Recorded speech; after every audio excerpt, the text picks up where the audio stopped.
Lessen your distractions. So productivity apps, there's just some other things. As I said, it's just something which I picked up from somewhere else. So ideal thing is just having your study time, not having anything around you to distract you. So early mornings, you can see why that's better, because there's very little people in the world, even in your households probably, that are going to be having very early mornings. So there will be less distraction anyway. Kids will be asleep, inshallah. So lots of good. Now, a good thing is to take a break, and this is something that I've noted down. I remember when I first started to teach maths, and there was like areas where I used to actually get stuck myself, right? And I say, oh, how do I figure this out, And a friend of mine was studying university at the time, and I used to speak to him a lot. We used to share ideas and stuff. And I said, you know what? When I get stuck on a maths problem, and like I need to teach this, and I'm like worried, like how am I going to teach this? I don't get this part myself.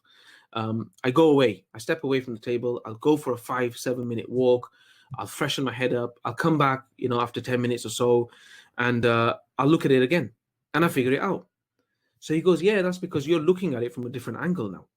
So maths is something which is like very scientific. You have to like sort of go from this, step 1, step 2, step 3. Alhamdulillah, the language is not like that.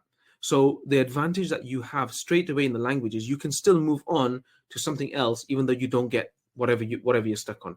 But you can still move forward, and you're not going to get stuck. But if you're doing something like mathematics, if you're doing programming, computing, these things are headaches if you get stuck, because you can't go to the next step until you've done the first step, right? So you're totally like just frustrated.